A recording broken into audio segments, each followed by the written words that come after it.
Check. Oh, it's on. Okay. Good morning, everybody. Welcome to our first panel of the day, but last panel for the conference.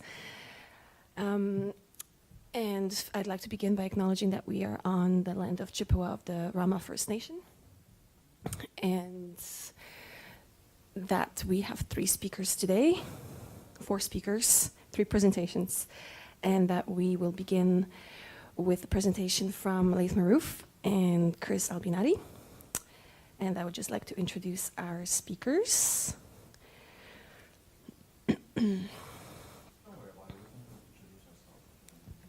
Okay, sure. Thank you everybody for coming to the last presentation early on a Sunday. My name is Laith Marouf, and I am a long-term multimedia producer and consultant. Currently, I work for the Community Media Advocacy Center, advocating for community and indigenous owned multimedia infrastructure. We're here today. I'm with Chris also, who is our legal advisor, but he'll introduce himself more when he starts speaking. But we're here to talk about why policy advocacy is important for activists, and why specifically at the CRTC. You know, a lot of us working on social progress and media in general understand that when you are trying to do social change, that means you will be battling in every field that is open to you. So let's say you're working on environmental issues, you're gonna try to educate in the student population. You're gonna do work in universities. You're going to go do work in rural communities. You're gonna do work in the indigenous communities. You're gonna do work in communities that have extraction resources happening. You're gonna do it at the media level. You're gonna do it at the government level. You're gonna do it at the court levels, and so on and so forth. So it's in that context, it's the same thing when we're doing media advocacy work. You know, you cannot just try to build, let's say, media outlets and whether it's magazines, newspapers, radios, televisions, whatever it is, and then leave all the other battlefields open, you know, with no opposition to those who are in power. So we know that a lot of us as activists working on whatever subject that we work, we end up a lot of times in court, and we fight for legal rights in those courts. In that same context, you know, when you're doing media work and we leave the advocacy work at the CRTC, which is the regulator that is, you know, kind of semi-judicial organization empowered to regulate media, and we don't do that advocacy work there while we try to, you know, build media outlets and fight the mainstream media's biases and so on, it is almost futile if you do not also do the advocacy work at the CRTC. So in that context, you know, looking at the advocacy situation at the CRTC, you know, so now we understand why advocacy is important, at the CRTC specifically, but then why did we choose to do this work? Because of our experiences, the various members of the board of Cmac, the staff at Cmac, also the Community Media Advocacy Center, you know, our experiences in the community radio sector and the community television sector in Canada showed that there's not much advocacy being done actually at the CRTC on behalf of the positions that we support. And in fact, at some points, you know, the word advocacy has become something that is looked down at in some of the circles that of the community media that we know about in Canada. So in that context, and seeing that there's a deterioration on the one hand, of the whole community radio and community television sectors, that community television practically doesn't exist in this country, and the fact that indigenous broadcasters, radios and televisions are segregated within our policy frameworks and excluded from whatever we consider as community media, and the new phase of exclusion of ethnic communities and pushing them into licenses of that are private corporate licenses for ethnic community broadcasting. In that context, that's why we created Cmac and launched it, because there was a clear need for it, and there was no representation, and there was fragmentation and segregation of the various communities that need access to broadcast capabilities. So I don't know how good am I going on time for. I should have probably timed myself. But so we launched Cmac in last September 2015. And since then, we've engaged at the CRTC on multiple levels. We have helped indigenous communities apply for licenses for radio. That's something, our priority work right now is on the indigenous communities. And so we've, for instance, worked with Wawate Radio Network, which is owned by the Anishinaabe Alaskan Nation, the Ojibwe Cree Alliance in Ontario, to apply for 2 licenses in Ottawa and Toronto. And we're now waiting for so our work is that we absorb the costs, we absorb the time and effort that needs to be put on behalf of these communities, and we do all the work under their direction to, let's say, to the application for license. We've also appeared already multiple times in front of the CRTC in this very small, short time frame. The latest being at the local and community television policy review that happened in January.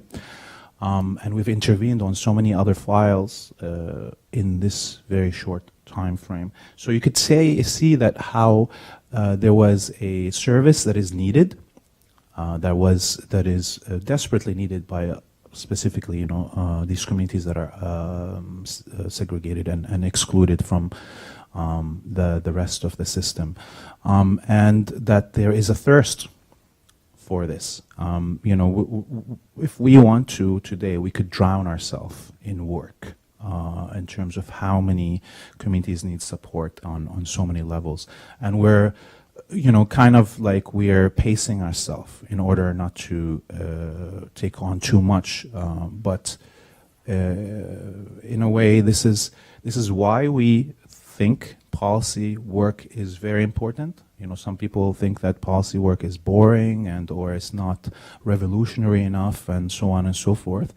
But in putting it in that context of holistic approach of social change, battling at every field that you can, then you understand that this policy work is very, very important for the health of community medias and indigenous medias in this country. And I'm going to let it be at that. Thank you. Mabetsi Big Bikat Taansi Chris Albinati. I'm Isanaya and a lawyer. I work with Navagabo Corbiera, a firm just on the Rama Reserve nearby.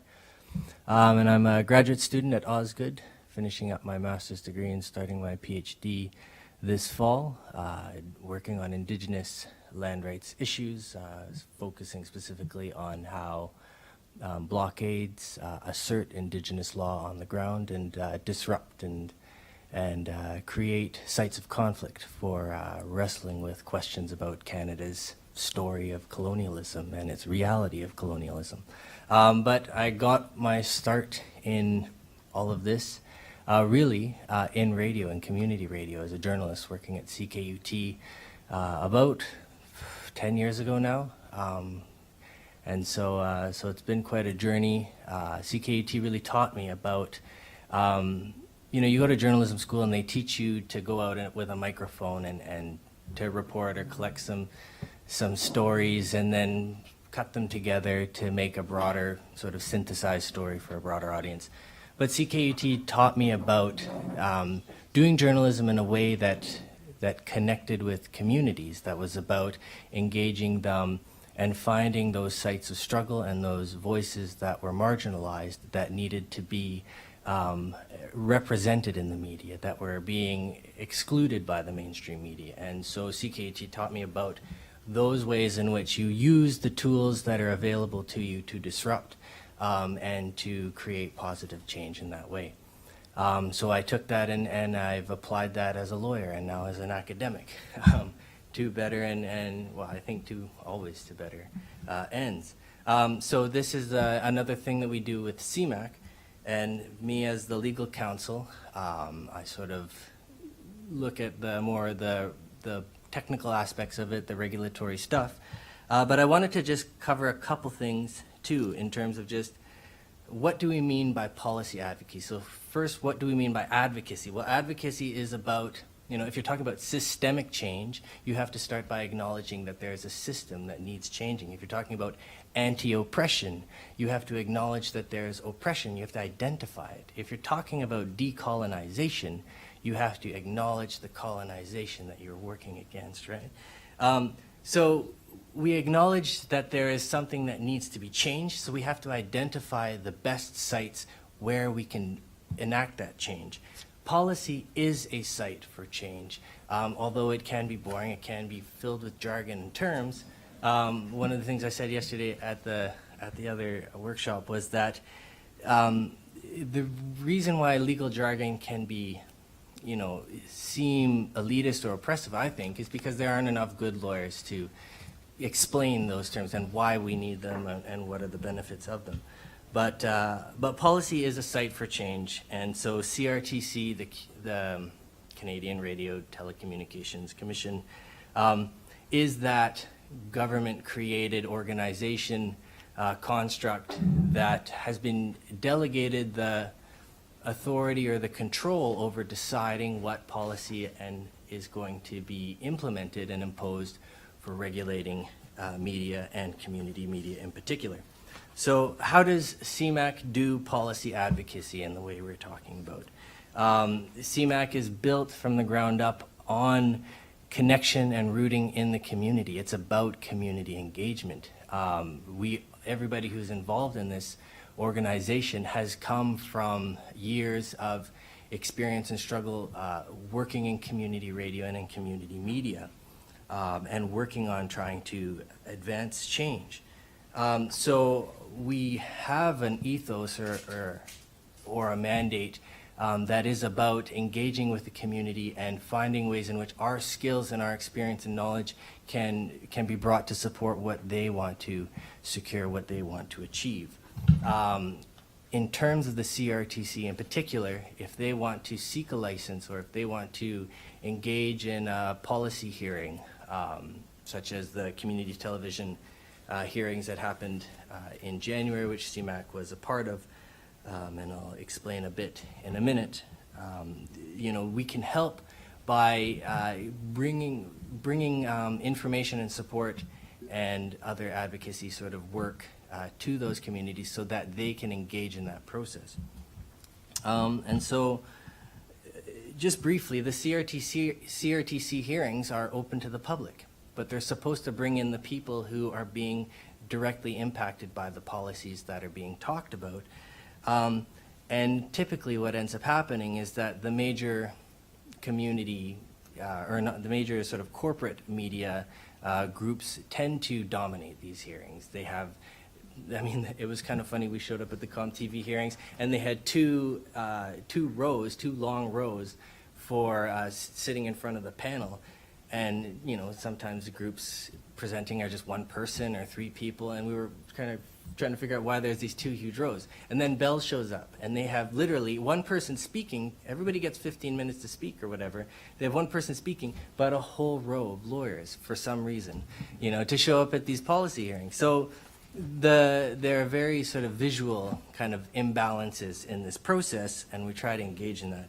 Cmac, what we identified, and what really was telling in the outcomes of the ComTV hearings that happened in January, was that Cmac was really bringing a unique contribution to this entire process of policy hearing. Not only was it in the content and the arguments and the things that we were presenting, but just in the fact that we were a panel of 5 presenters, all people of color, you know, 3 of them were women, and that we were presenting a diverse opinion to a board, the CRTC, that since its history, since its inception, and even its predecessor, has been 98.1% white.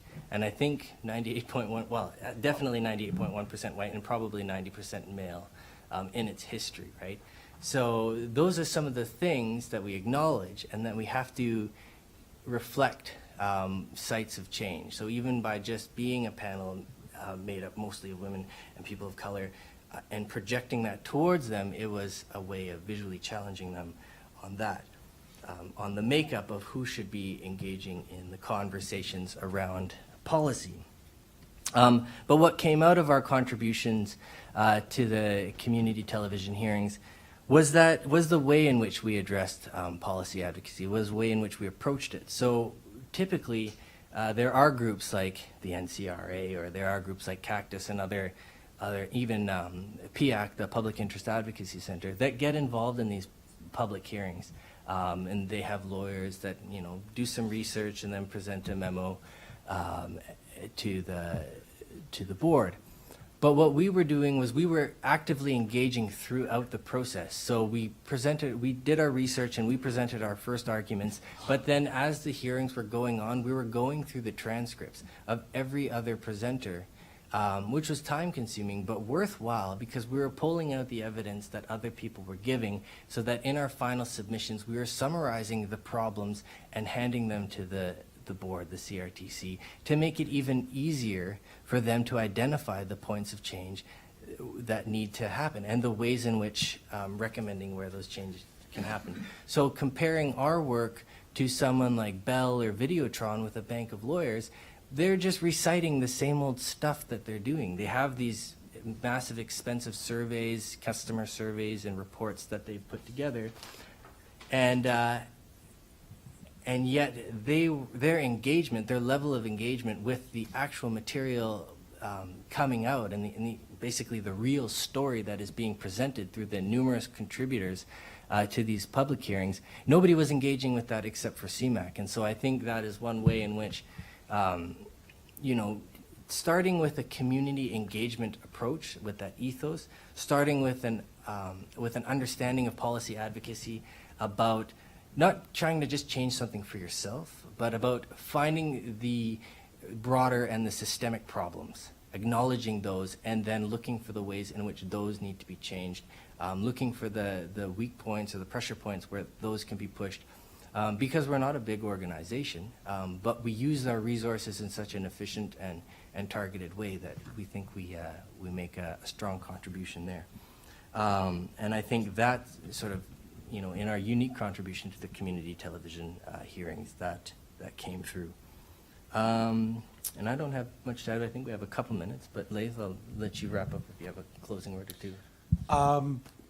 Well, I mean, Chris did a really good job, like speaking on the specifics and the details of why and how advocacy work can actually be not only social, you know, advocate for social change, but actually could be very radical. I mean, when we, Chris mentioned, you know, the appearance, how itself the appearance of Cmac being led by women and people of color and indigenous peoples, that actually changed the whole way that the CRTC was engaging during that policy review. We were the first to open up the talking about indigenous peoples in the policy review of the community television, local television. We were the first to talk about people of disabilities, with disabilities, and the communities of color. So in that, you saw the engagement that of the board, the commissioners that were sitting,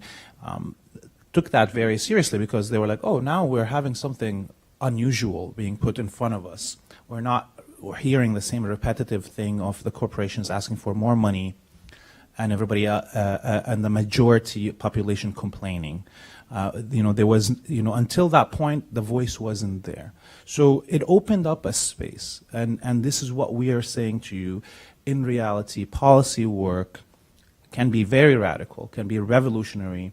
You don't have to compromise on those positions, and you have to coming to that venue to say, I will take my space in this venue like we took it somewhere else.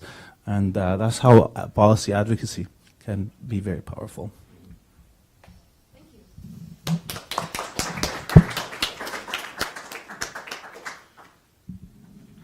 Thanks very much. We're going to shift gears just a little bit, moving on to our effectively third speaker.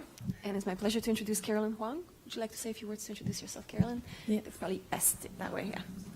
My name is Carolyn. I work at CKUT, which was just mentioned earlier, a campus community radio station based in Montreal at McGill University.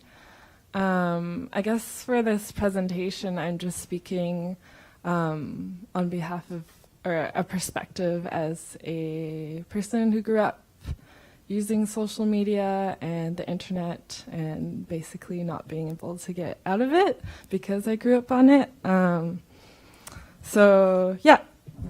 Get started.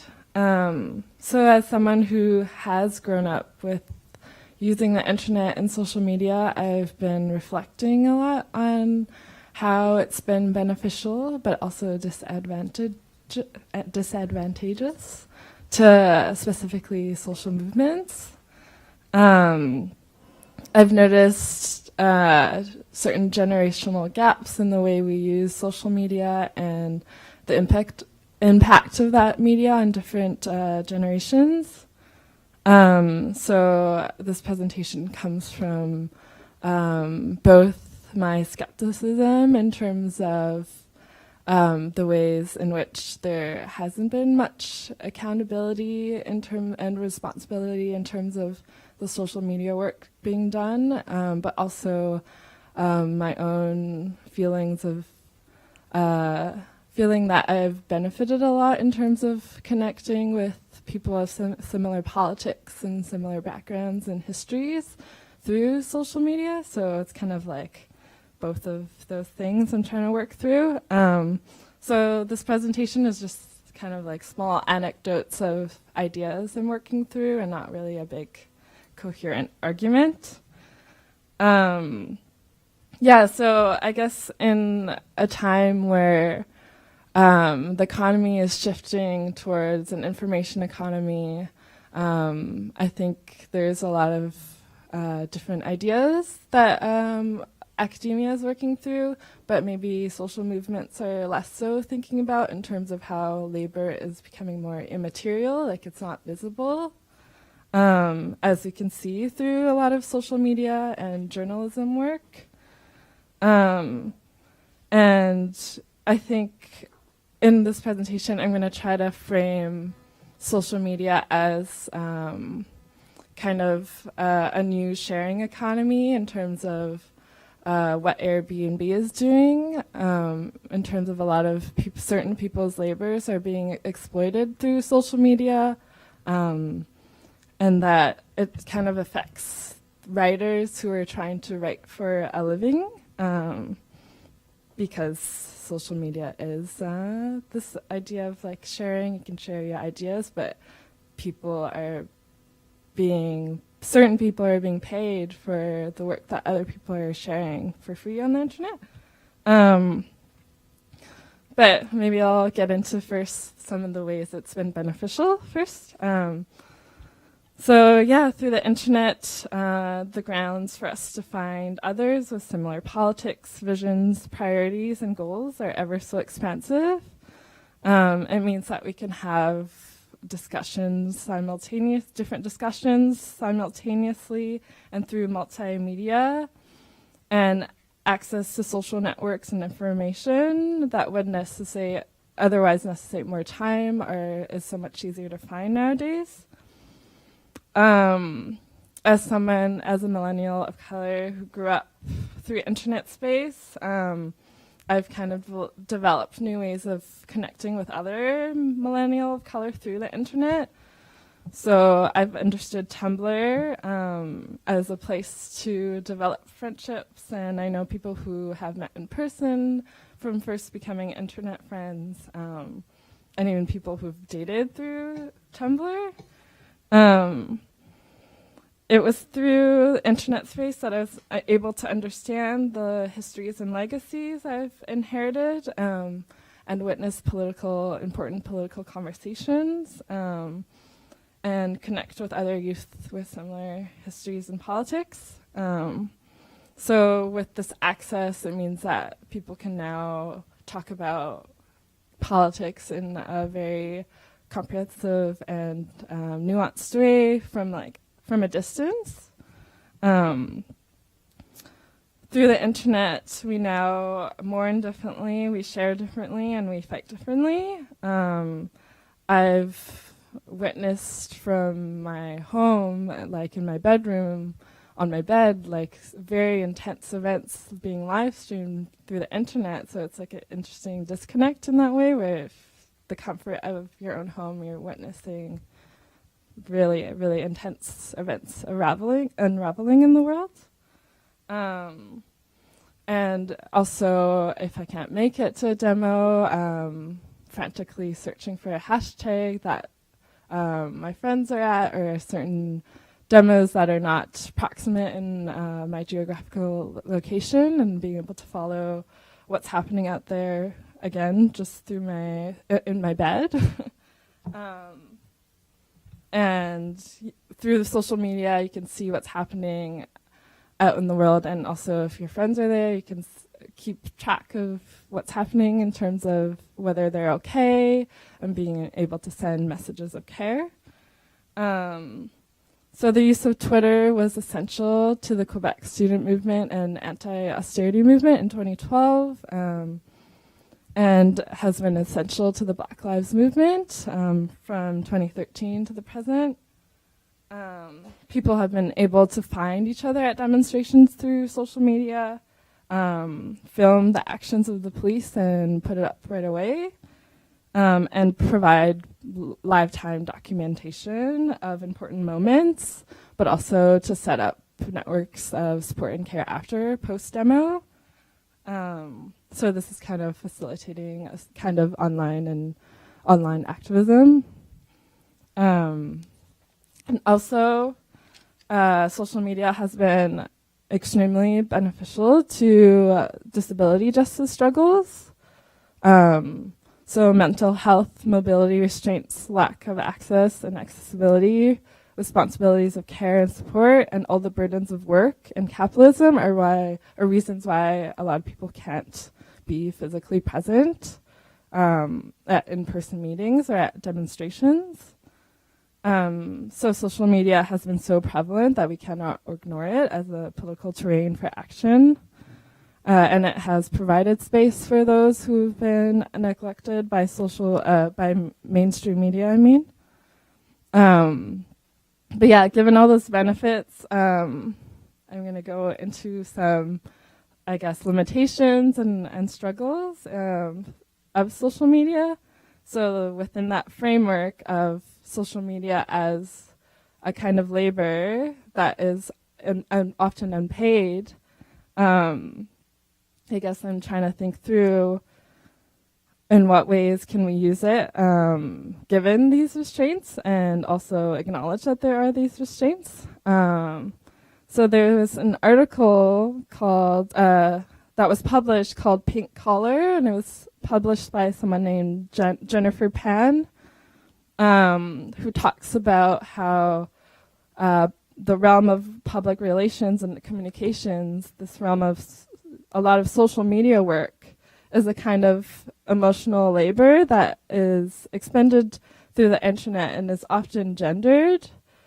And it relies on kind of an exploitation of that labor. So people who work in the public relations realm are often the ones that are disrespected and undervalued, because people who work in that realm, it's kind of like a kind of work that feels like there's no like starting time and end time of that labor.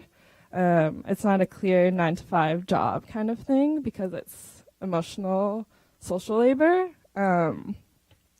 So she argues that the reason why this work is often disrespected is because it's dependent on emotional labor, a kind of labor that both sustains and is abused by capitalism.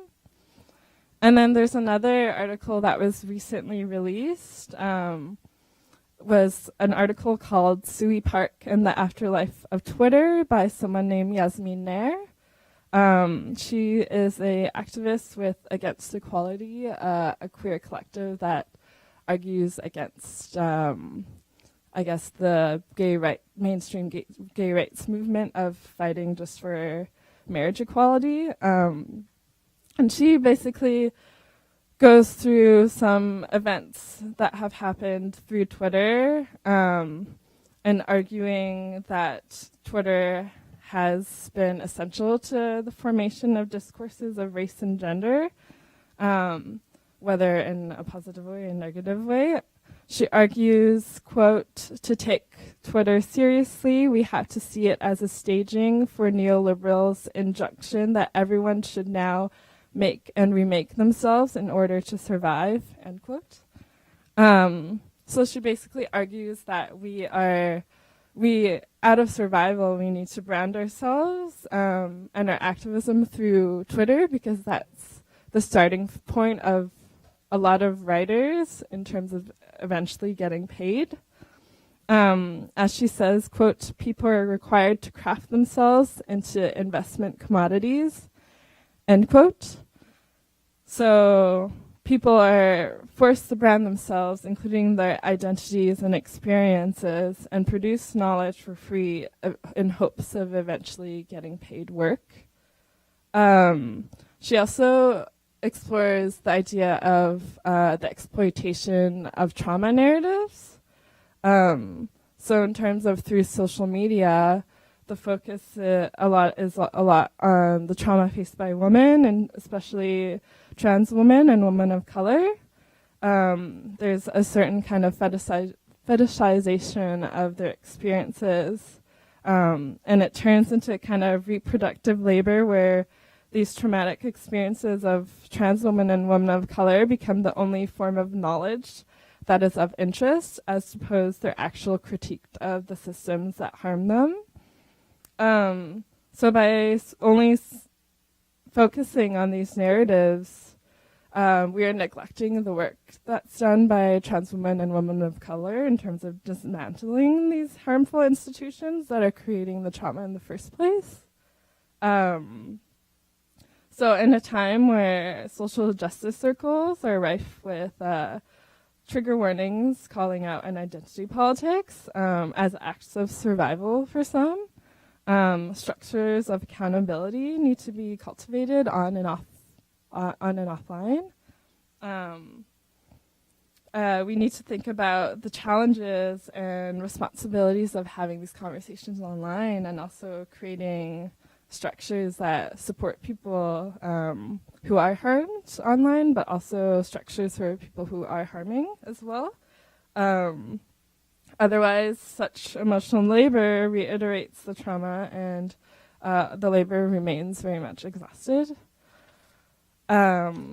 Someone named Cedric Johnson, who's the author of From Revolutionaries to Race Leaders, Black Power, and the Making of African American Politics, states that, quote, "Social media is an effective means for publicizing and organizing certain kinds of events, connecting people across geographic expanses, and rapidly circulating information, but it cannot develop the kinds of deep bonds and relations of trust that are necessary for political activity predicated on risk-taking and protracted commitment.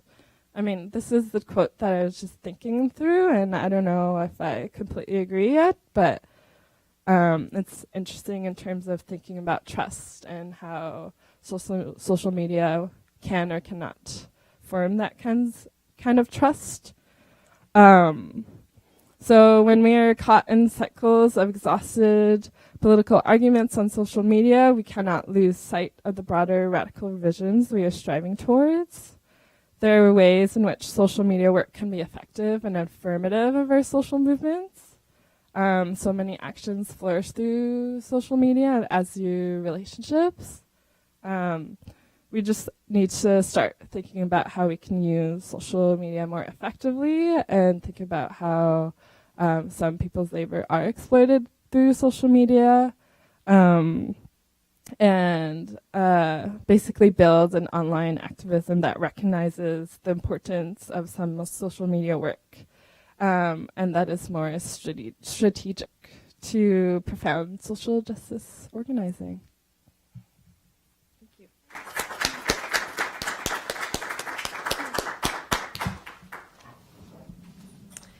Thank you very much, Carolyn. I would like to introduce our third speaker as she's setting up.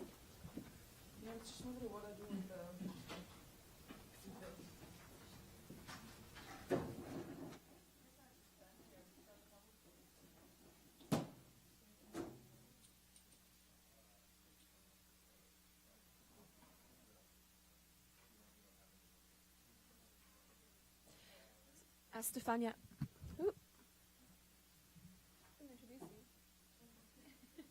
My mic is not on.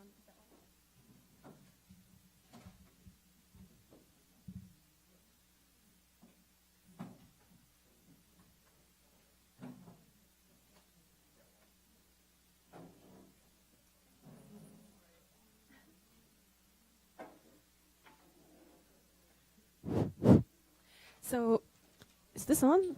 It is.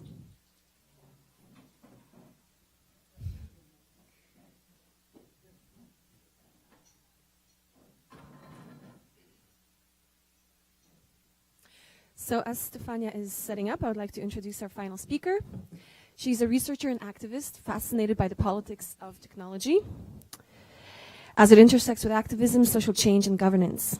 Stefania is assistant professor of new media at the University of Amsterdam, where she created the Data Active Research Collective, investigating the politics of massive data collection, and you can find that at data-activism.net. Prior to that, she worked at the Citizen Lab at the University of Toronto, and she's the author of Social Movements and Their Technologies, Wiring Social Change, which came out with Palgrave Macmillan. Stefania. Thank you very much for the kind introduction, and apologies for having forced you to shift around a little bit the program.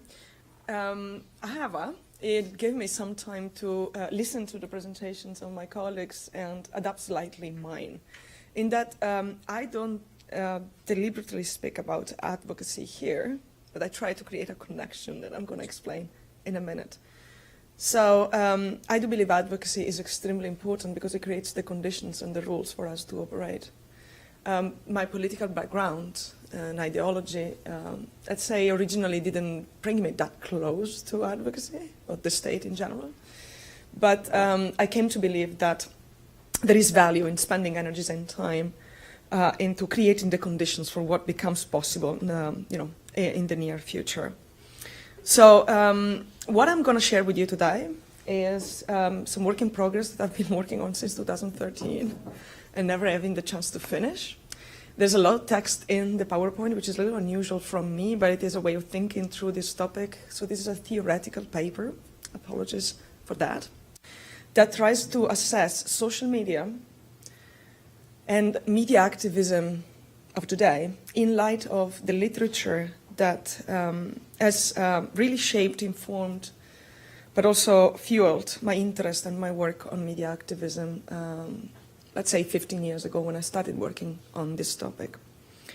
And I realized that this is, so basically this literature on alternative, citizens, radical, and community media.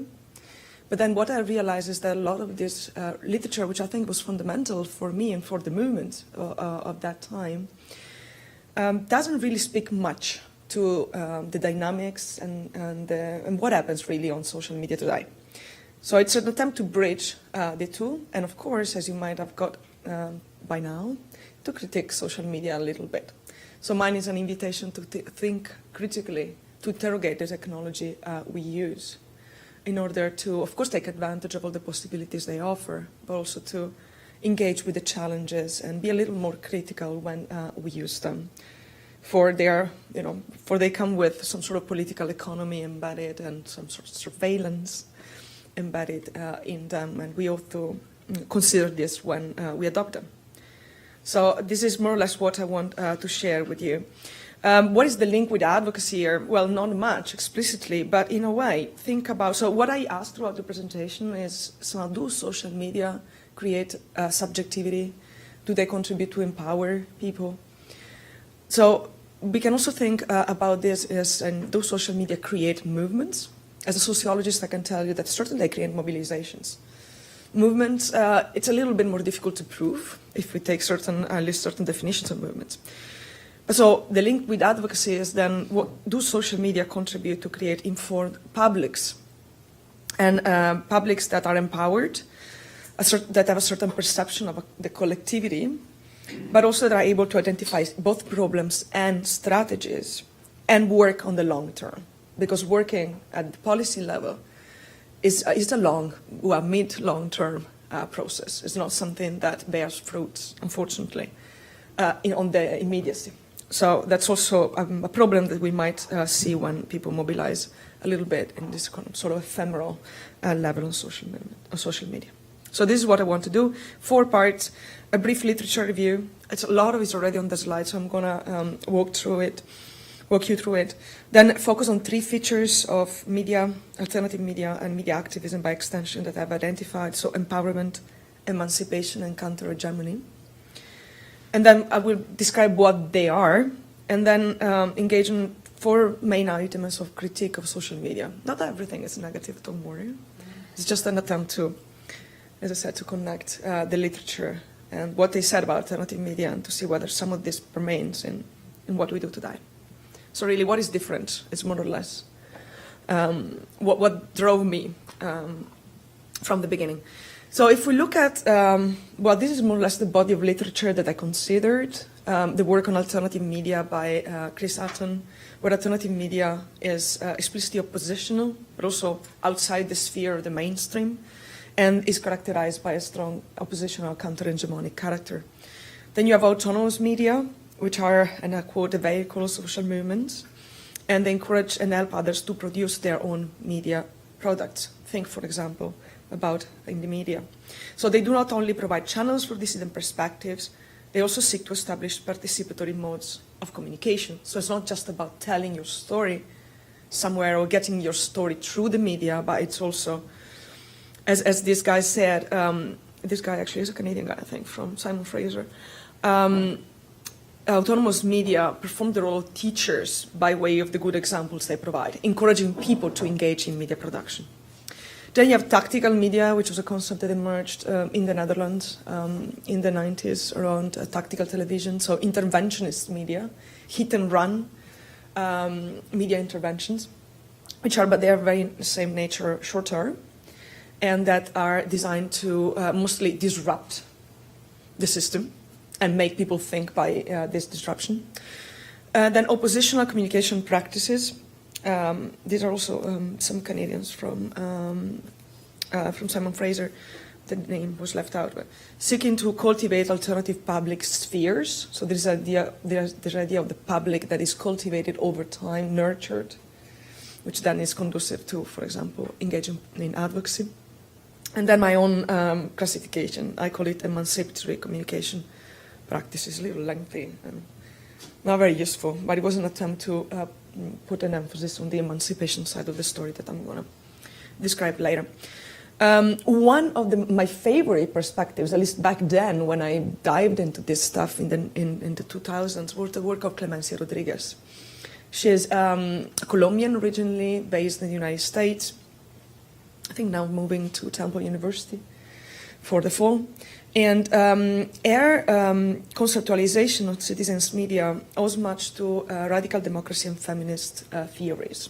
And I very much like the emphasis on the individual and on the transforming practices, the dynamics that citizens' media have the potential to enact. So she defines citizens' media as spaces for people to enact their democratic agency. The idea is that democratic agency is not only something that you engage with when voting, for example, so once every, 4 or 5 years, but something that you can transform into a daily reality and become a citizen by doing that. I think it's important to notice that, however, Clemencia wrote in English, originally the book was written in English, her idea of citizenship is a much more inclusive notion because it comes from the Spanish version notion of ciudadanía, which doesn't necessarily refer, so it's the enactment of citizenship is the citizenship as subjectivity as opposed to citizenship as I hold a passport, therefore I'm a citizen of Canada. And if you're not, sorry, but you have no rights. So it's a much more flexible notion and not exclusive as we would understand it in English. However, yeah, it got translated this way, stayed this way. So the notion of citizens' media implies, and I quote, that a collectivity is enacting its citizenship by actively intervening and transforming the established mediascape. Secondly, that these media are contested social codes, legitimize identities, and institutionalize social relations. And thirdly, that these communication practices are empowering the community involved to the point where this transformation and changes are possible. So it's the power of imagining a different reality, voicing it, and enacting it through media production that then makes you an active citizen. Clemencia did extensive work on violence-prone communities in Colombia, so in the drug trafficking areas. So this is what informs our finding. Then there's radical media.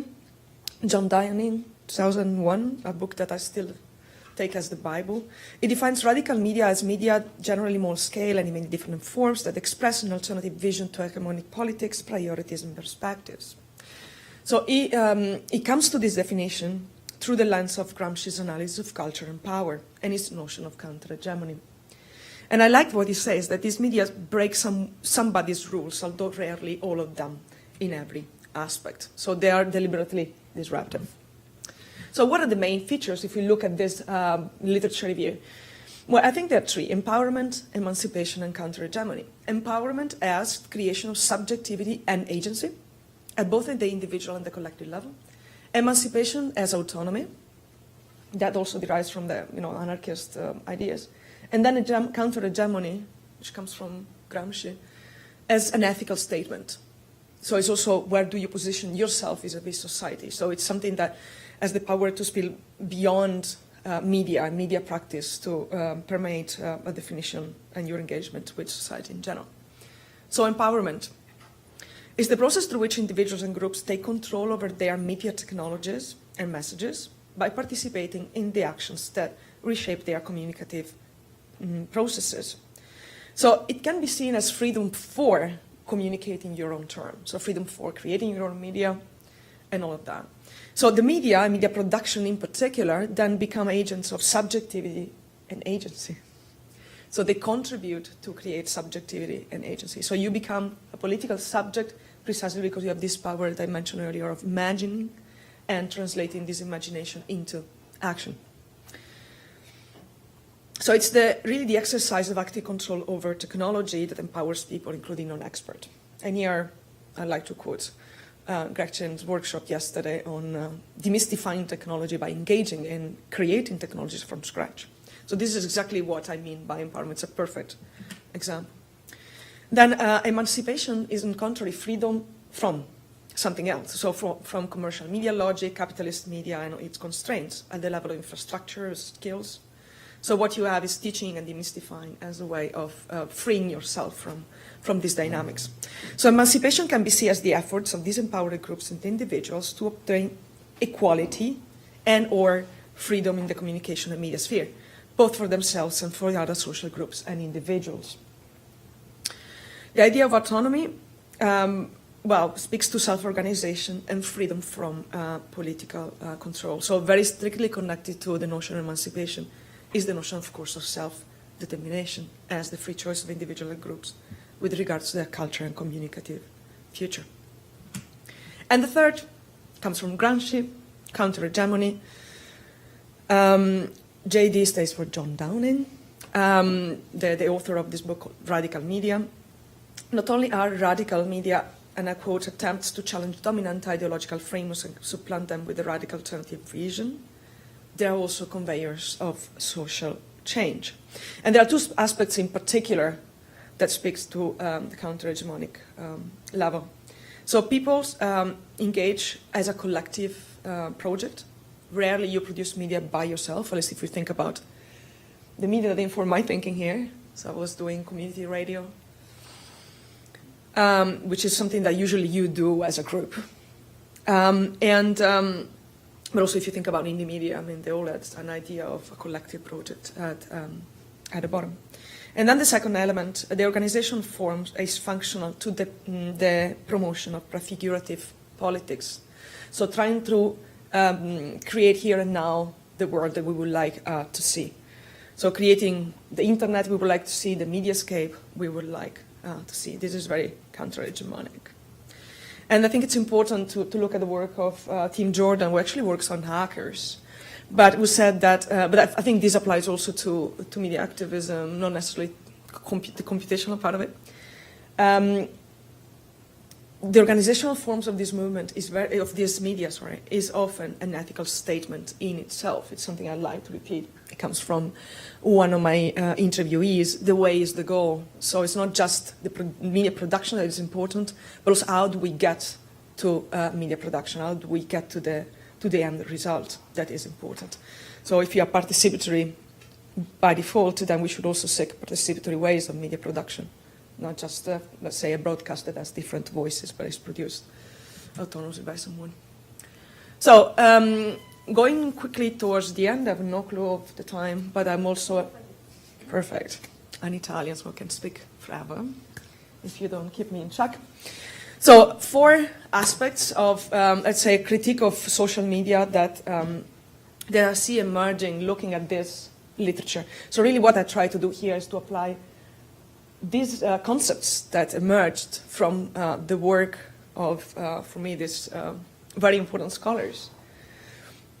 That was a work that these were writings that emerged about 15 years ago by now, and see what of that can be used to understand social media. Now, I have to say that a lot of this is already in writing, but in different, in a few different articles that were published recently that take different perspectives, like the sociological identity perspective and the social, science and technology studies perspective, or the surveillance studies perspective. So 4 aspects that are, speaks to what is good and what is bad of social media in light of the above. Politics of the quotidian, politics of visibility, self-empowerment versus collective empowerment, and the creation, unfortunately, of subaltern subjectivities. So what do I mean by politics of the quotidian? Well, Rodriguez said, and she was really referring here mostly to community radio, these practices and strategies of resistance constitute the politics of the quotidian. So it's not just a media that you engage remotely because it's a television that you watch every now and then, but she was referring to the fact that media production enters in the life of these people and transforms their way of relating to their neighbors, for example. She was referring to a situation in which entire villages were taken hostage by, so there was a strike being declared. It had nothing to do with the strike as we understand it. It was just the narcos taking over a village, kidnapping a village, let's say, as a sort of bargaining means with the authorities to get some release of political prisoners, something like that. And then these people would end up being completely scared, not trust each other, because you never know where the next danger comes from. There will be a curfew, so they also don't interact on a daily basis and stuff like that. So she said through media production, we managed to break this dynamics of mistrust and fear. And we do it on the regular basis, on the quotidian. I take this and I apply it to social media in two ways. So social media are very good because they expand and multiply the spaces for political action. So for example, if let's say a demonstration, let's say think about an occupied camp, you can either camp at a camp, but let's say you don't do that for various reasons. Well, you can follow what happens through various variety of platforms, to live streaming and all of that. So in a way, your enjoyment of your participation in a way or another gets expanded beyond the actual physical presence in the camp. So you can follow what happens there also remotely.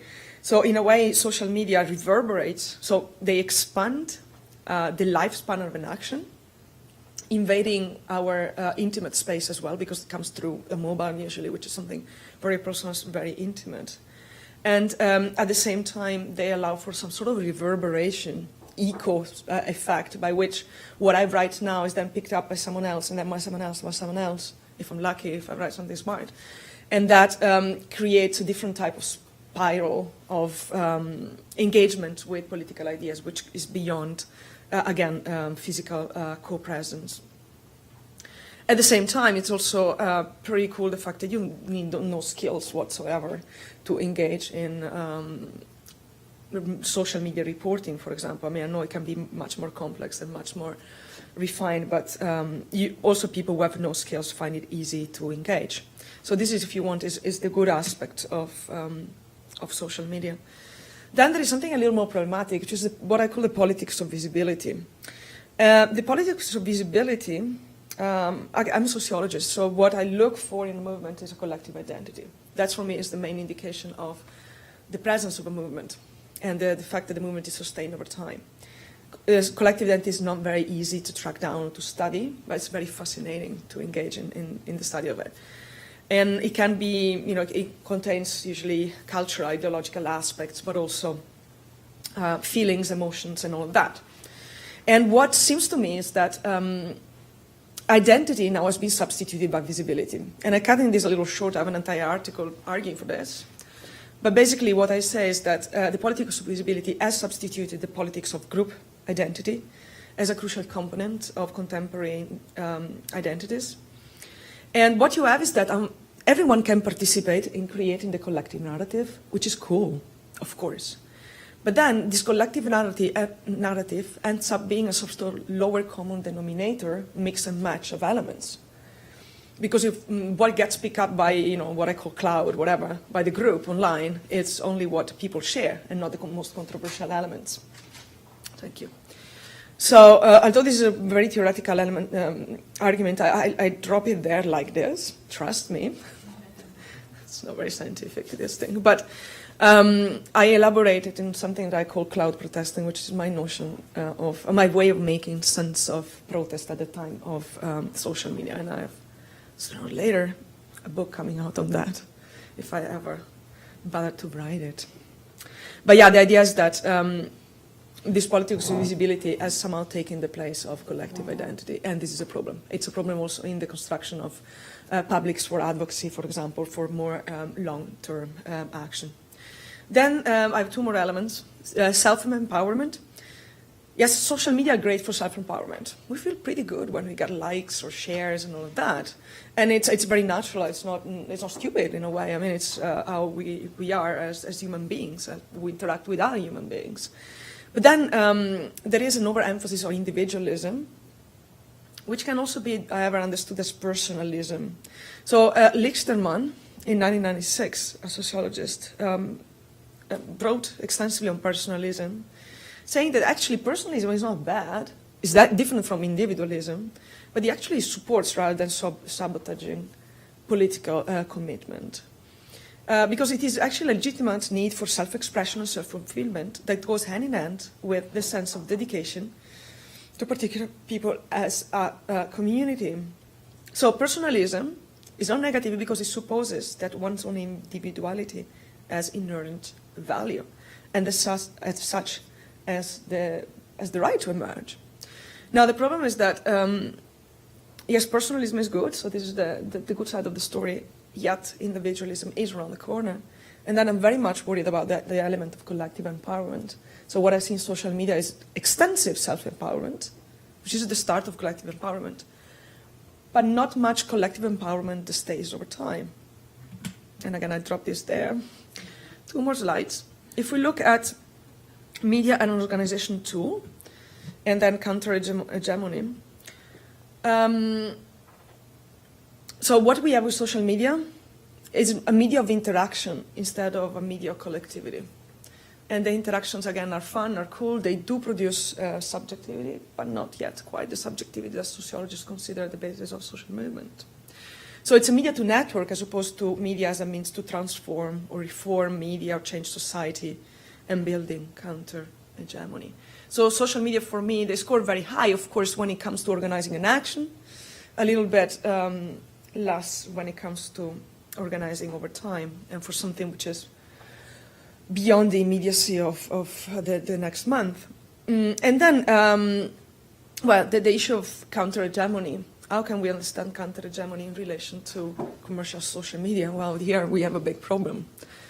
If we look at, for example, what John Downing said, but also Clemencia Rodriguez, the element of contestation and the element of prefigurative politics, well, we see that we really don't score very high there. I mean, but maybe, as Clemencia said, you know, social media might, she doesn't speak about social media, but paraphrasing, might help to contest social codes, legitimize identities, that's for sure, and institutionalize social relations, but they don't break many rules, and really they score very, very low when it comes to prefigurative politics.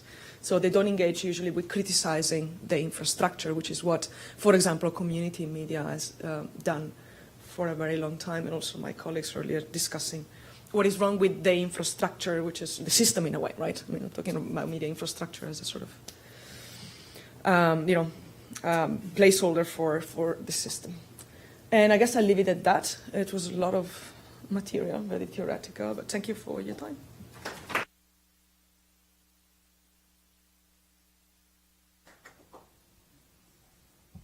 Okay, we'll open it up for questions and or comments. And yes, please, the panelists can join us back up here. That'd be great.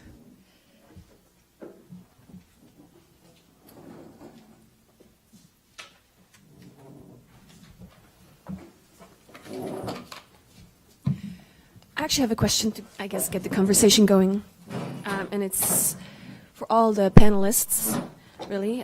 Still trying to think through how to articulate this question, but it gets at this idea of visibility that Stefania was referencing in her talk. And I think that's one concept that stood out to me, bridging all the presentations in one way, I hope. One of my own critiques about social media, and I have been an activist for a long time, and I do use social media on a daily basis because it's very difficult not to, because it is such a commonly used platform, for better or for worse, on the left. And when it comes to this politics of visibility, I was thinking about the way in which, very often, the way in which activists engage and share articles on social media tends to mirror and reflect the hegemonic mainstream news agenda. So that whatever is the issue of the day, the most pressing, timely issue, is what activists end up amplifying through their own participation on social media, arguably to the neglect of the less sexy, less visible work of organizing that goes on often behind the scenes. And as someone who is a participant in a movement that doesn't get as much visibility, is not as sexy on the Toronto activist scene, this is something that I'm aware of and critical of. And I was wondering, in terms of Chris and Laith's presentation, if you have similar struggles around trying to make policy sexy. Is that something that you find maybe doesn't have enough support in the social media realm? If it's something that Carol, maybe you thought about as well in terms of your own critiques of social media. And then I think there's also like a temporal aspect that I think, Stefania, you also briefly spoke to in terms of, again, like, you know, crises get amplified and activists jump on the bandwagon when an issue is very much in the news, again, set by the mainstream news agenda, but then things fall off the radar. And there's a lack of that longer-term protracted commitment to follow through with issues and solutions. Thoughts on that?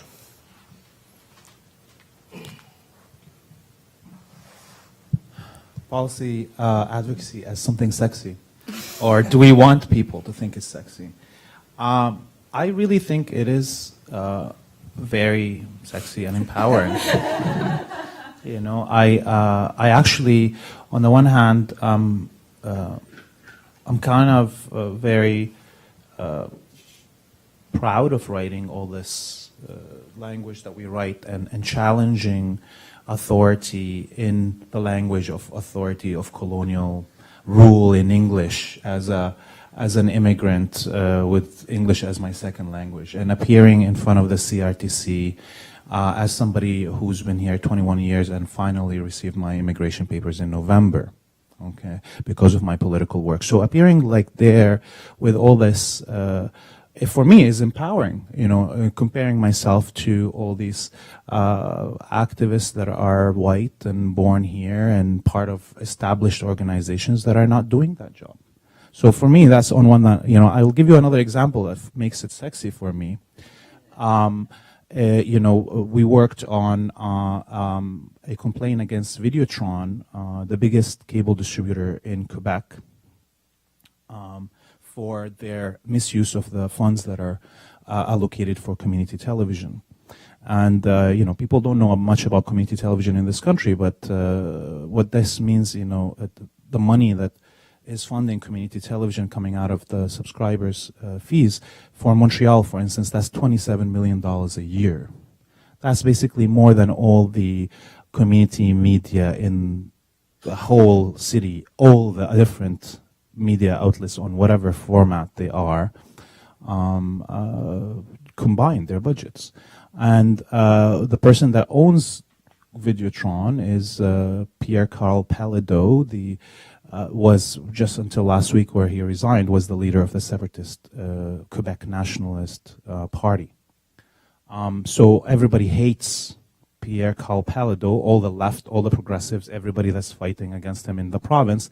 And in the last 3 years, just battling for this license at the CRTC means that we've cost Pierre-Carl Palaideau millions, if not tens of millions of dollars. And now we have a class action lawsuit on behalf of the customers of Videotron to reclaim 3 years of $23 million.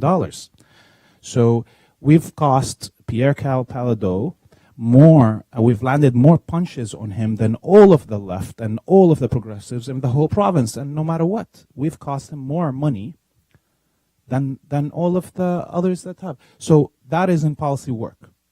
It's not acknowledged outside as much as I would love it to be acknowledged, all this work and people giving it the importance that it should. But this is enough for me.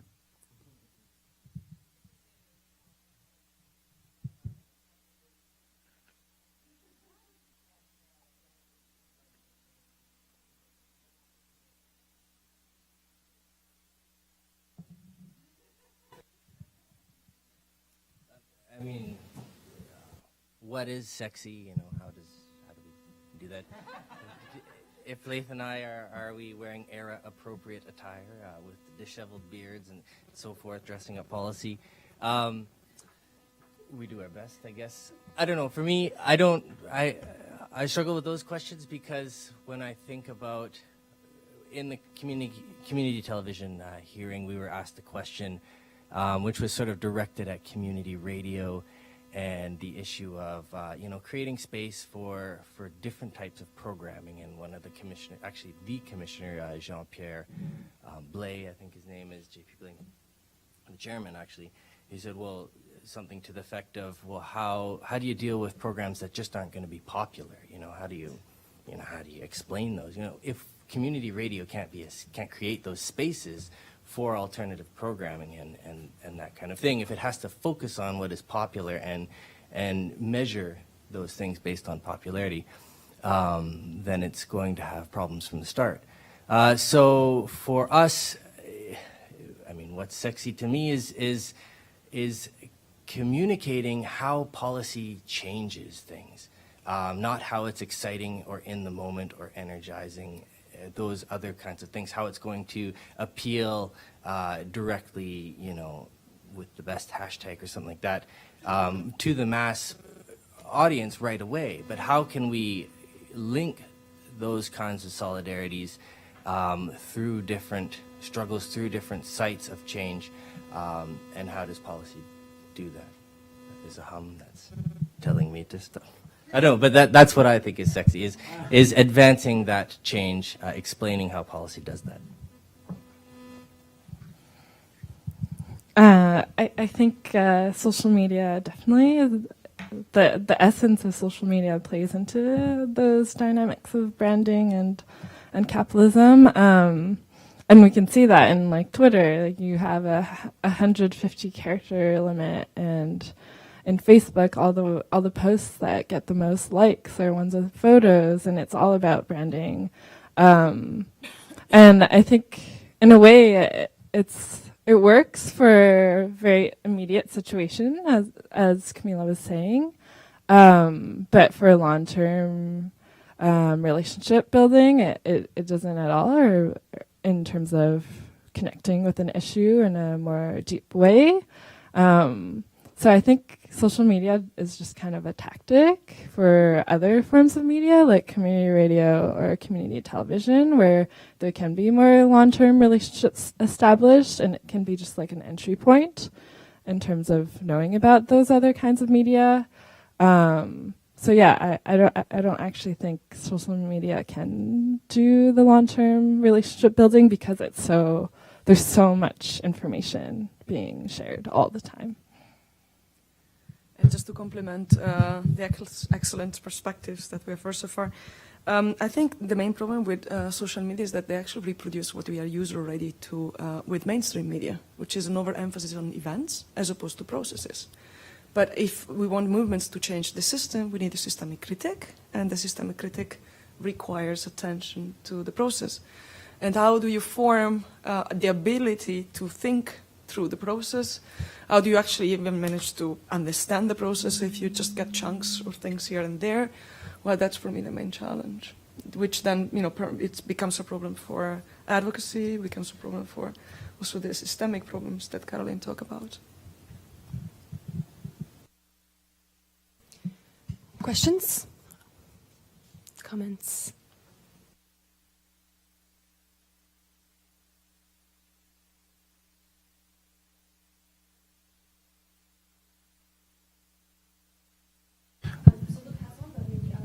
Oh, go ahead. No. Who has one? I'm sorry. Go ahead. No worries. I have a question for Stefania. How would you propose galvanizing the visibility of a protest movement into a group identity? And I'm looking at this more in terms of the trans rights discussion here in Canada. There's been a bill on the floor for 20, 25 years. And we really struggled last year to really convert the social media attention into on-the-ground support across the country, because, of course, trans folks are incredibly diverse, but they're also very dispersed across the country in very small numbers. So it's difficult to galvanize a real movement of people. So how would you suggest that we convert the goodwill retweeting into some kind of on-the-ground actual political impact? Well, this is a $1 million question to which I don't actually have an answer. I mean, in the sense that if that's one of my main worries, right? That we too often stop at the level of visibility and do not manage to get up to the level of the group identity, and identity that sticks, and that creates a group where you are responsible for your fellows, right? In social media, I mean, a retweet or a like or a friendship in social media, a connection, whatever in social media, doesn't probably bring you to the streets to defend your friend if your friend has been arrested, for example. And without actually getting into that, negative, like terrible situations of someone being jailed, it is true that the group in social media is pretty much no strings attached. And I don't know exactly how it is possible to, as you said, nicely put, galvanizing visibility to transform it into something that sticks a little more. I guess in self-empowerment, it's very important. Self-expression is very important. It's what creates a political subjectivity, but at the very individual level. Now, the fact that you like what I say galvanizes my own self-perception to the point that probably I want to reciprocate. And I mean, it might eventually transform into something bigger, but it, for me, still remains a little too volatile. And I mean, what I like, for me, the answer to your question, but I'm not sure exactly whether it works, would be then to engage in action, because action creates the group. And action usually is, can be face-to-face, I mean, in co-presence, which then manages to create stronger ties. So if you use social media to then come together, then why not? It could also become something a little more stable. But it has to be tested, I guess. I'm sure it has happened already in many other cases.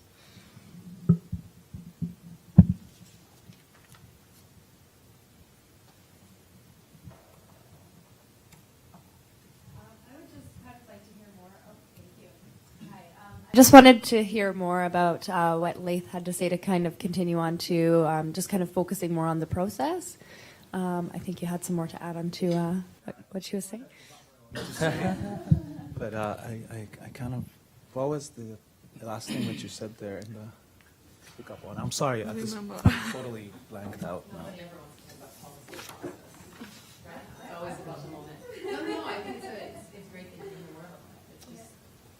That's what she was talking. Yeah. I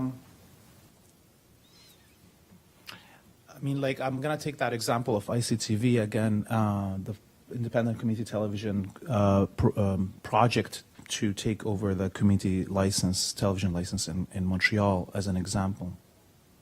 So $23 million is a huge sum of money. And television, I think, is the strongest medium in terms of social effect. So, you know, for me, it's more than even film or like documentaries or anything like that, or radio. So you'd expect that when you come and approach all these communities, which we did work across the whole province of Quebec, you know, worked on all the different ethnic, indigenous, social sectors, everything. We spoke to all the different levels of society that are possible, that they will all be ready to jump on this, and, you know, since the bull is down, to pull out their knives and take their chunk of meat that they're, you know, supposed to have. And it was a lot of hard work to get people to understand that there's actually a policy. What does that policy say in terms of their right as citizens or subscribers to Videotron to access to community television and the funding that comes with it, and access to produce content and volunteer and get learning skills and so on? That was a whole process that for them, you know, most of Canadians don't even recognize or understand that there is community television. So starting from the zero to try to explain to everybody, even advanced activists in every field, to try to explain to them the policy, the requirements, and the money sources, and all of these things, to get them to write a letter to submit to the CRTC is a lot of work. And it was surprising to see how much it was like pulling teeth out of people. Although the effect of it, if and when we receive the license and the funding of it, will be phenomenal. If you have an actual community television station with that huge budget that is broadcasting the positions that these communities advocate for on television, it will be just one program, let's say, that advocates for Black Lives Matter or indigenous rights and or environmental rights on a weekly basis. With that budget, will have more effect probably than all the environmentalist movement in that region. So why, how can you, so that's where you get to that situation where, okay, it is hard to convince people and to understand things that, no matter how advanced they are in knowledge, to understand something that they don't understand at all, that they haven't engaged before, a policy process and or a policy that they have never read. But the end results are worth that effort. It's definitely worth it. I think the one thing I would, unless there's a question, I would add quickly just that policy is about, policy impacts all of us. It impacts the jobs that we're doing and the work that we're trying to engage in. And part of what makes policy distinct from other types of written rules that we're supposed to agree to or that impact us and our lives is that policy is supposed to be flexible enough to contain a discussion and to be continually revisited and changed so that it continues to reflect the needs that exist for the people that are being impacted by that.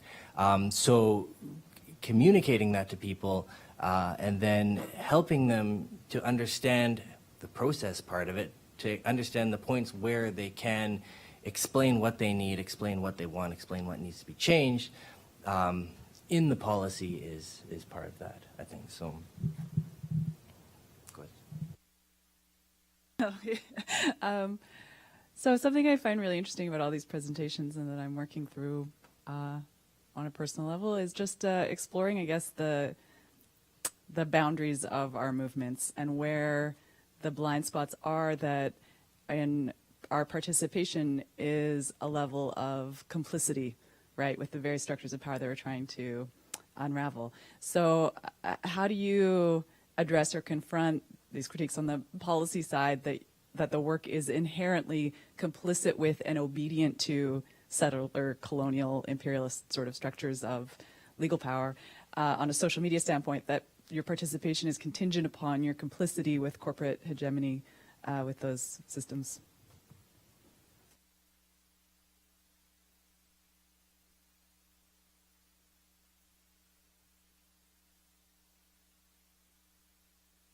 I would make a quick point, and I think I said this in the presentation as well, is that the way we approach advocacy is by acknowledging that there is something that needs to be changed. You know, decolonization is about acknowledging that we are in a colonized reality, and you know, the same thing with anti-oppression is about acknowledging that there is an imbalance there. So, so by taking advocacy from that approach, you're acknowledging that there is the system and that you have to identify the weak points in that system where you can start to disable it. You know, do you want the whole building to fall down? Probably not.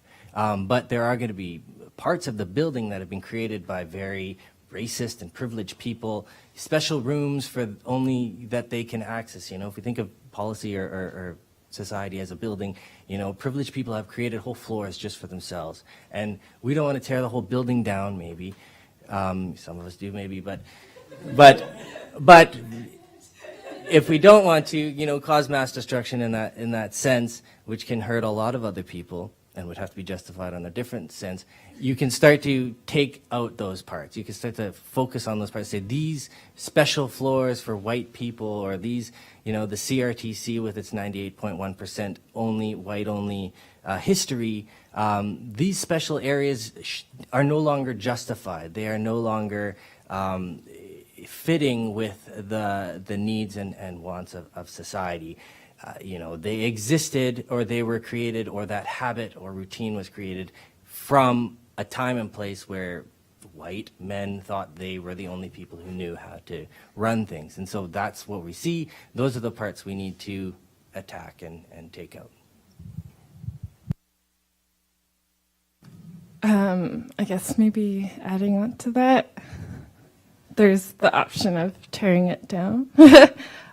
Which I don't know if that's possible with social media. Everyone uses it, and it's just a platform that is accessible to everyone currently, and there's no really alternative to that.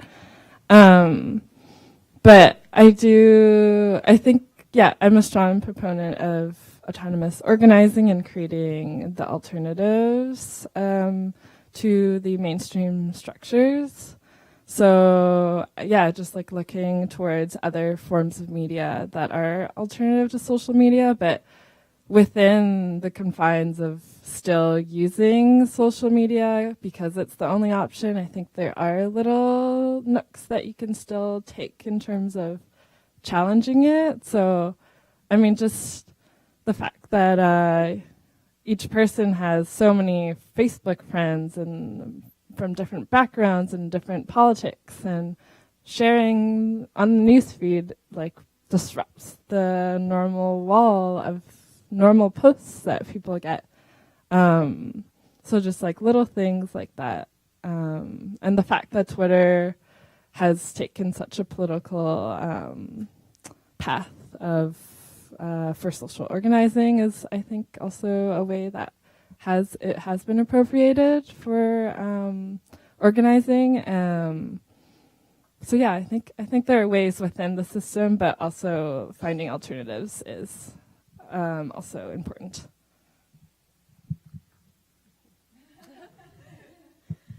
Well, thanks for the question, because this is ultimately the message that I have, which is that, by using certain platforms, we are exactly, I mean, you put it very nicely, complicit with the corporate hegemony that we intend to fight. So for me, I mean, opting out is, it's my dream, but it's not possible right now for a variety of reasons, including the fact that that's where people hang out, which is the argument I always get back when I say, well, maybe we should go somewhere else. And that's true. I mean, so we should respect that. But at the same time, for me, the first step is awareness.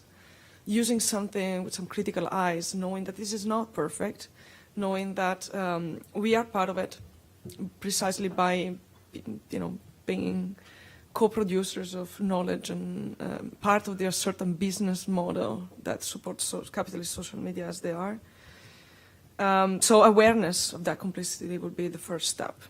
So use it if that's what takes people to the street, but then also let's keep remind ourselves that it does have surveillance built in, it does have corporate exploitation built in, and there were good lessons for the past. We did not succeed to overthrow the system, but our idea of building autonomous media actually made sense.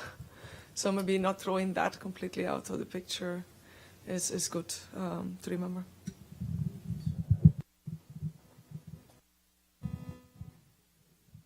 Yes, I will.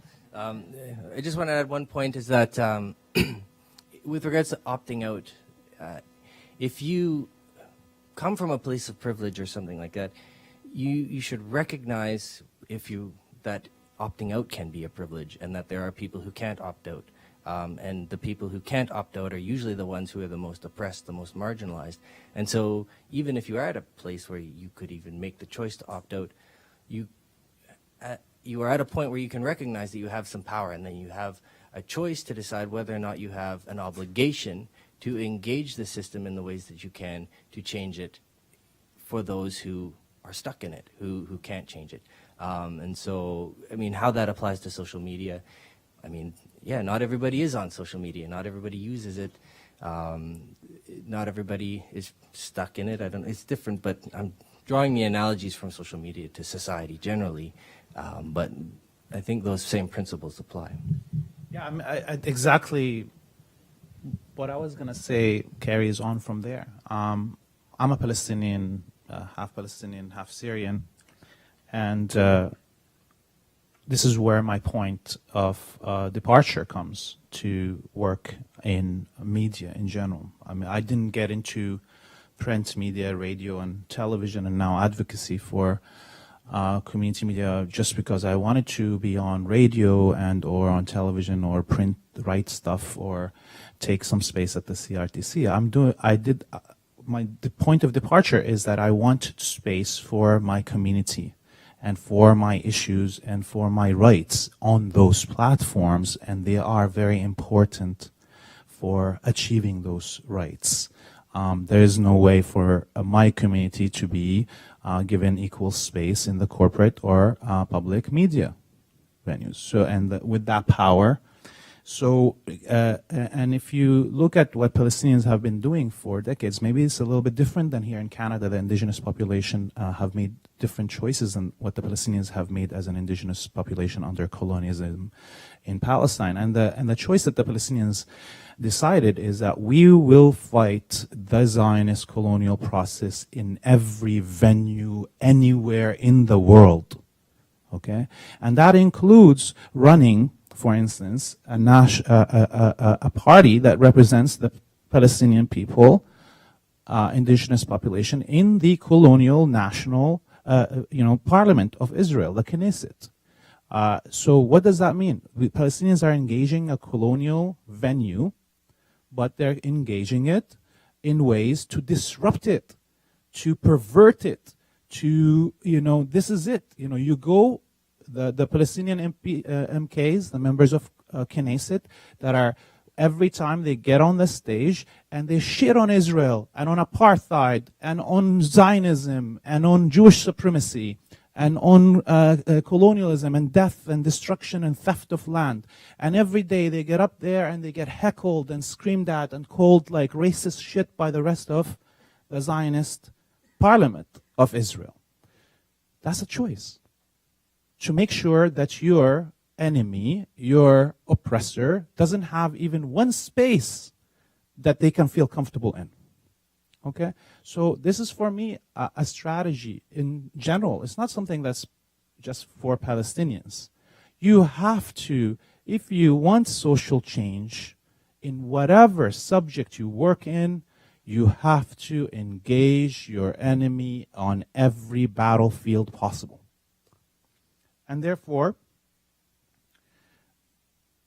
we go in front of the CRTC and we say words like colonialism and apartheid and oppression of indigenous peoples and sexism and racism and homophobia and ableism and ageism. We mention those in their face, and we turn those beautiful words that they put about community, media, and access and so on, and representation and reflection of community right in their face.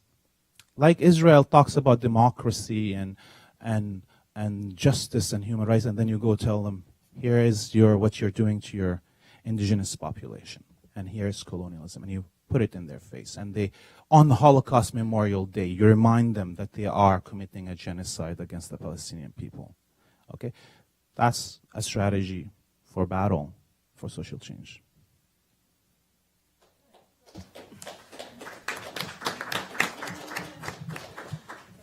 Can I just add, I really, really like this depiction, the engage to disrupt is certainly part of the tactic.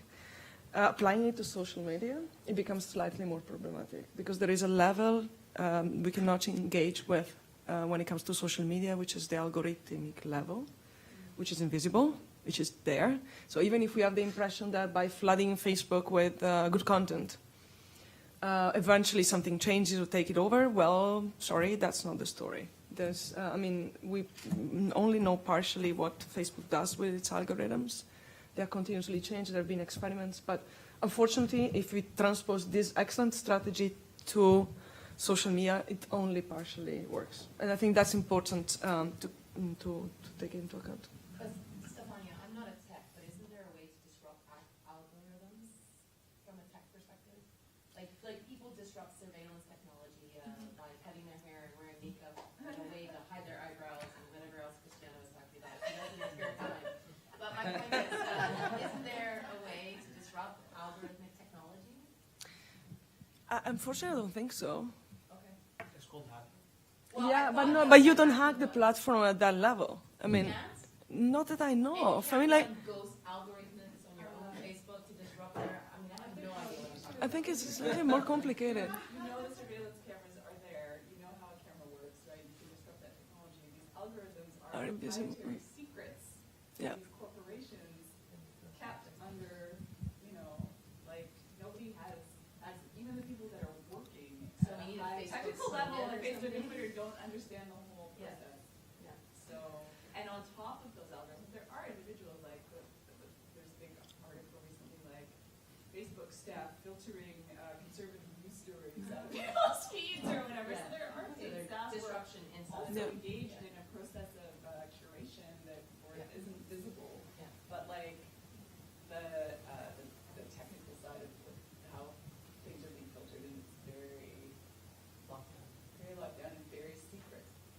think about it in terms of the plumbing of a house which is not yours, so you haven't built it. It is somewhere in the walls, so it's very difficult to disrupt it. Yeah, beyond that. I mean, plumbing. We all know how to. The thing about plumbing analogy, I guess, is that everybody knows how to use the toilet. It's designed so that you know where it is, and it's a very personal thing, a personal use as well.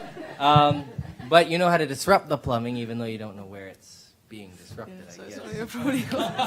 to end the analogy there, but maybe that's that's a way of brainstorming around disrupting the algorithmic technology. I don't know. Is there a way of swamping the algorithm so that they have to call in the plumber? Well, I've heard some large people are willing to take on anything we throw at them. So why don't we just mandate them to take down algorithms? Do it tomorrow. Okay. I know one thing is that Facebook deprioritizes pages that aren't paid, but I think if you make an event for that short period of time, the event is going to not deprioritize or something like that. I just know that was a tactic that folks use. You know, bring it back to Palestine a little bit. You know, Facebook was very important, let's say, or you know, in the beginning, before all these clear monetizations and controls on the feeds and algorithms that are controlling what you're seeing and were put in. But you know, and you know, at the same time, I want to say that I don't think you can have a revolution from Facebook or Twitter. It is a lie and a purposeful exaggeration that was put forward in terms of the Arab Spring stuff. You know, like 90% of people there don't have access to the internet. You know, you can't tell me that you know, what made the revolution, the upheaval that is right now there is a echo chamber of a television live feed from the street called Al Jazeera at the time in Arabic. Okay. Just an echo chamber of 24 hours of broadcasting of an image of confrontation between the street, you know, demonstrators and the police, and we saw that in CUTV in Quebec. That was, you know, the reason we did the CUTV. Anyways, I'm kind of diverting away, but it was to say, you know what, we saw what Al Jazeera did. We're going to do it even better. Okay, and that's what we did. We took down the government of Quebec through. Not, you know, just CUTV, the movement, but CUTV gave the longevity and the echo chamber and the kept the morale up because it was giving a good image, self-reflection for the movement. Okay, although because of television is part of psychological warfare in situations like this, when the media constantly shits on a movement, the movement is gonna hate itself. But you know, giving those contexts, I don't think. You know, Facebook at this moment is its ability to even do the things that it was doing when it started, before all these manipulative algorithms were done, even of informing people of events, is now much less.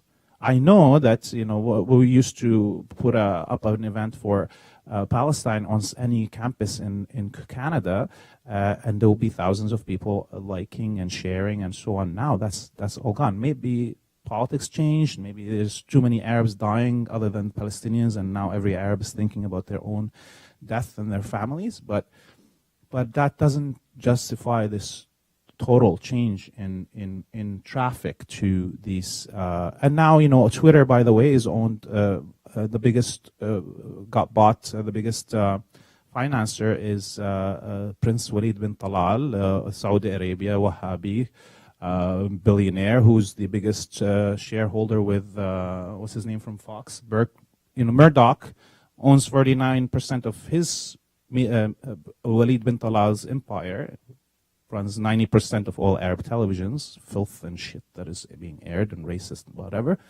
and then he owns Murdoch's 49%, and then now Twitter. So how do you expect Twitter and Facebook being owned by a Zionist, you know, to give you revolution?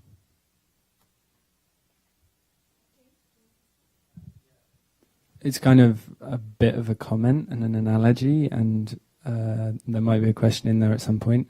I've heard, I mean, it's interesting, the analogy of the echo chamber. I've heard, like, solidarity through social media described as frothy, like the head of a cappuccino. It looks good, it tastes great, but it's insubstantial and it's gone really quickly.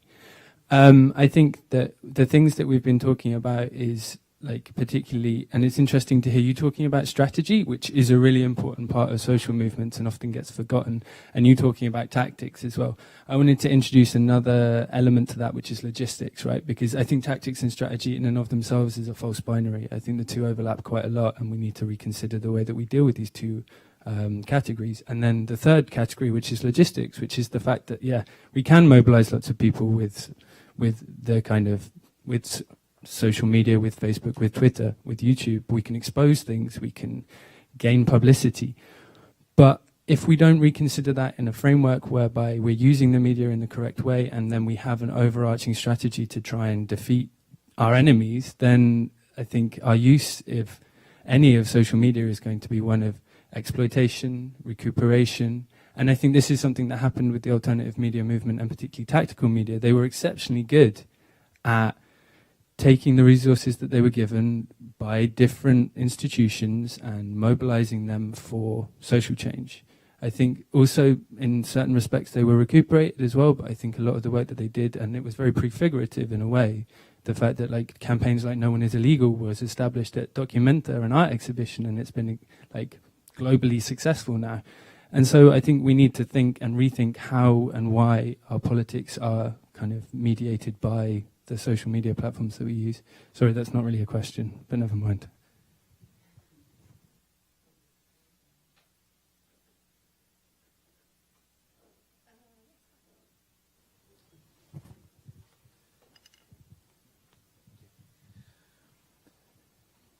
So Carolyn and Stefania in particular talked about the most common and the sort of the dominant ways in which social media and movements or efforts to create social change kind of interact and relate to each other. You know, dispersed personal empowerment, which is very important but has limits, or ephemeral, intense mobilizations that disperse quickly, which also is important but has limits.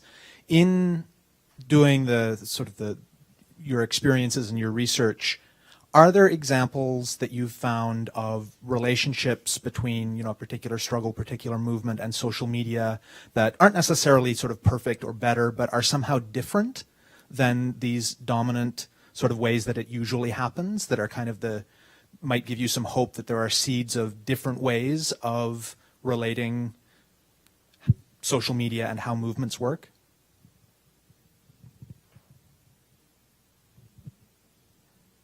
Well, I'm going to use not my research, but the research of one of my students who is studying Iran. And she basically claims that without many of these tools, there will be because there's no space in the polity, that without, in particular, Telegram, Facebook, and Twitter, there will be no mobilization. She, of course, acknowledges that it is a partial mobilization that includes the diaspora big time.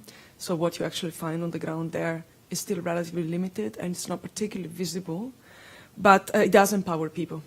So, for example, she has the example of women on Facebook sharing pictures, and through that finding their own subjectivity as women in a country where women are not particularly well treated, let's say.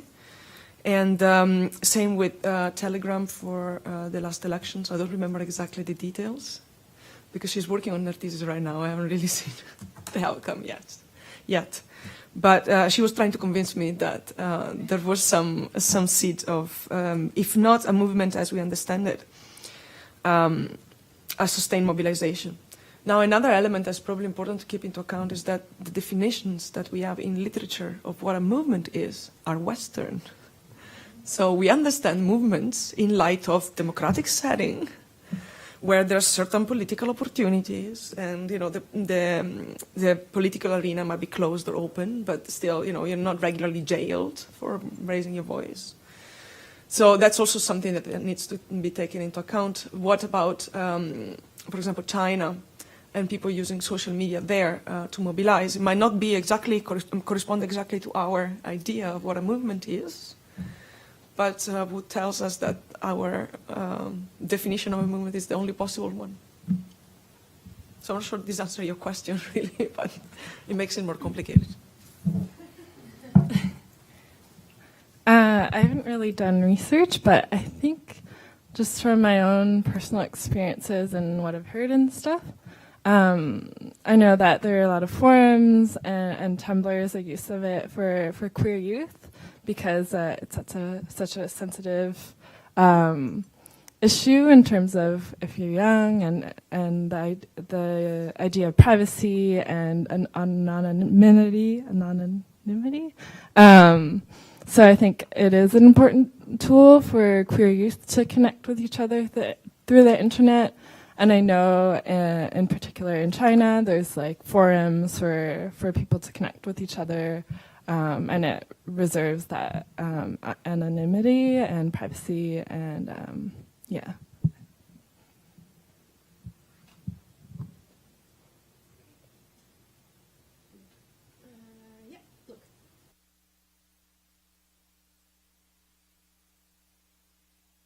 I have a question for Chris and Laith, actually. So I think the work that Cmac is doing is incredibly important, as you've mentioned. So the question I have is, have the other national associations, such as Cactus, Acte Canada, Acte Quebec, the NCRA, abdicated that role of advocacy? Or is Cmac filling a gap that hasn't been addressed so far? No, Gretchen. I think it's both. You see, on the one hand, organizations like, let's say, the NCRA have had a history of advocacy. Okay, the NCRA was created as a reaction by people of color and mainly Latinos and blacks and women that were organizing in the 80s. In the community radio sector, and they created a national organization to actually advocate for their positions. And now we are at the situation where the organization is 30 years away from its origin and has morphed into more of an organization that services stations that have been already established and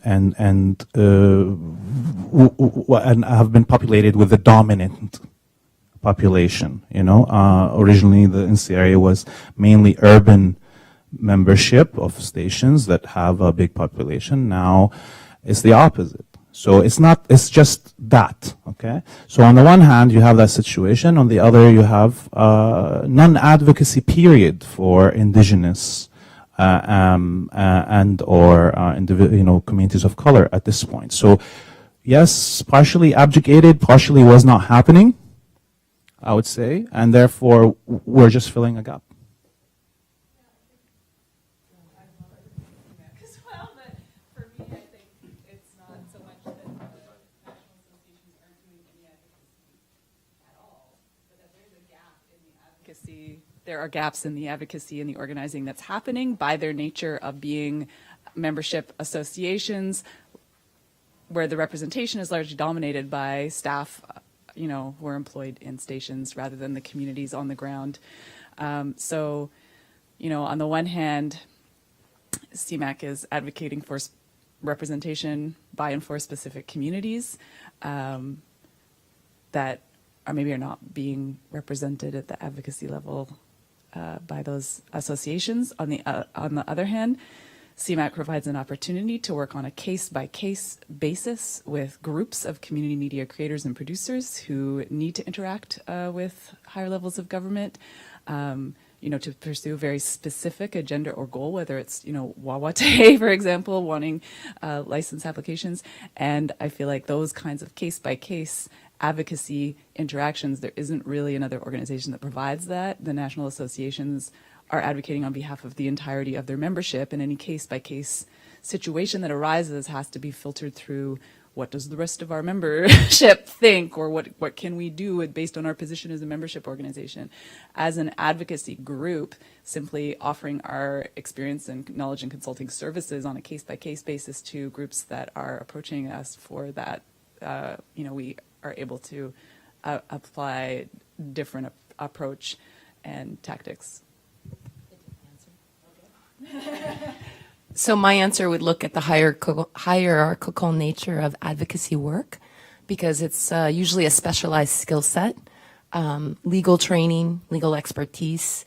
Unfortunately, I feel that our sector has not shared that knowledge. When I say our sector, I mean the campus community radio sector in Canada. We've had a history of information sharing, but we haven't had a history of skill sharing when it comes to regulatory affairs. And I think that's a big difference in the function of Cmac. Cmac is a learning organization. We are in existence to make advocacy part of the toolkit of media activism, which is why we're here this weekend talking about Cmac and talking about how sexy advocacy work is. Because everyone should be doing this, because it's not for us that we're doing this, it's for future generations. I don't want my daughter to have to go through the shitty experiences I did in campus community radio, all right? I don't want her to have the same frickin' fights and stressed out moments that I've had for a basic thing like accessing the airwaves that we all should have access to. Right? This is a non-depletable resource. It's not going away. And these communities who are underserved by the media landscape should not go away either. And they should know that they have every right to be here. And they should have every skill available to them to access those rights. And advocacy is one of those skills. So Cmac is a learning organization for that reason. Finally, also like that Cmac has one priority, which is the advocacy for full rights that we are envisioning of community media, and that's a difference, than, let's say, ARC to Canada or ARC to Quebec, who has their priority is, funding and licensing for French-speaking, French ethnic stations. Literally, that's what they are. So representation for the French Canadians on airwaves through protection of these things and getting funding for them. That is a different priority that will never prioritize indigenous and or ethnic and or full access and or challenging the hegemony of francophone colonialism in Canada. Okay, so those are things that we are free of. The NCRA and or Cactus and or the ARCs will never be free of those. You have those competing interests that are in conflict with the advocacy final goals that we have. And we are free of that, and we will advocate for things that the NCRA and or Cactus or others will be sometimes against, because it's not in the interest of their financial needs and or whatever it is, and or any other thing.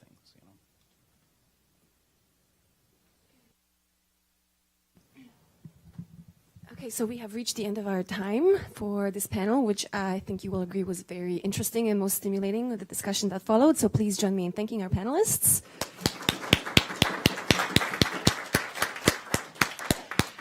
And it is now noon, so I would encourage you to make your way over to the cafeteria for brunch, the closing ceremony, and closing plenary. Thank you.